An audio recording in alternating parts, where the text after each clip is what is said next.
৩০ বছর আগে কেউ বলতো ন্যাটো একদিন রাশিয়ার দোরগোড়ায় ঘাঁটি গেড়ে বসবে, আপনি হয়তো হাসতেন।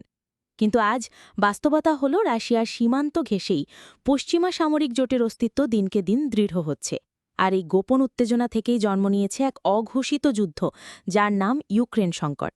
প্রশ্ন উঠছে, এটা কি শুধুই স্বাধীন রাষ্ট্রের নিরাপত্তার বিষয়, নাকি পেছনে লুকানো রয়েছে এক মহাশক্তির স্ট্র্যাটেজিক গেম প্ল্যান? ইউরোপীয় পার্লামেন্টে দাঁড়িয়ে জেফ্রি স্যাক্স বলেছিলেন, আজ আমি ন্যাটো সম্প্রসারণ বিষয়টি নিয়ে আলোচনা করতে চাই, কারণ এই একটি শব্দ, এনলার্জমেন্ট, এখন বিশ্বের সবচেয়ে বড় নিরাপত্তা সংকটের জন্ম দিয়েছে।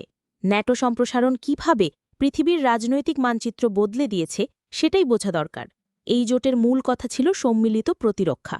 কিন্তু ১৯৯১ সালে সোভিয়েত ইউনিয়নের পতনের পর যখন ন্যাটো বেঁচে রইল, তখন অনেকেই প্রশ্ন করল, এখন এর প্রয়োজনটা কী?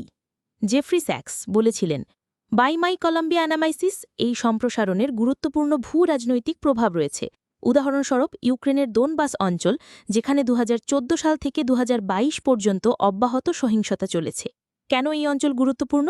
কারণ এটি রাশিয়া ও ইউরোপের মাঝে এক ধরনের কুষঞ্জন ছিল। ন্যাটো যখন ইউক্রেনকে ঘিরে আগাতে থাকে, তখন রাশিয়া এটি দেখল শত্রুর অবস্থান তার দরজার সামনেই।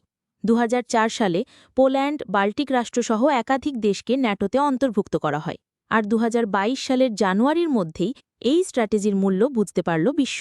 জেফ্রি এক জায়গায় বলেন, ন্যাটো ১ ইঞ্চিও পূর্ব দিকে অগ্রসর হয়েছে, এটিই বিরোধের মূল কেন্দ্রবিন্দু।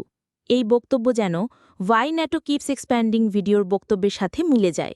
আসলে এটি শুধু সম্প্রসারণ নয়, এটি একটি স্ট্র্যাটেজিক পুশ, যার মাধ্যমে পশ্চিমা শক্তি একের পর এক রাশিয়ার পার্শ্ববর্তী অঞ্চলে তাদের প্রভাব বিস্তার করেছে।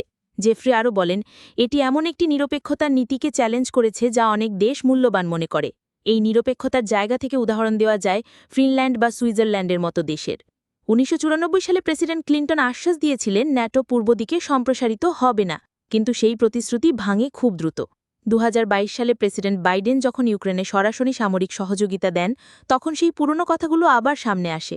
Jeffrey sax on Ukraine war, এই টাইটেলটি এর পেছনে বিশ্লেষণধর্মী দৃষ্টিভঙ্গিকে বোঝাতে যথাযথ।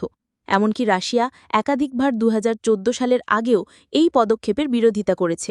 ভূরাজনৈতিক পরিস্থিতি এতটাই জটিল হয়ে উঠেছে যে এখন একে the real reason Russia fears NATO বলে অনেকে ব্যাখ্যা করছেন। জেফ্রি বলেছিলেন, আমাদের শান্তি ও স্থিতিশীলতার পথ খুঁজে বের করতে হবে, এটাই মূল কথা। যদি আপনি মনে করেন এই বিশ্লেষণগুলো আপনার চোখ খুলে দিয়েছে, তাহলে এমন আরও গভীর ও তথ্যভিত্তিক আলোচনা পেতে চ্যানেলটি ফলো করতে ভুলবেন না। আপনার মতামত জানাতে পারেন কমেন্টে, কারণ শান্তির পথ খুঁজতে আমাদের সবাইকে ভাবতে হবে।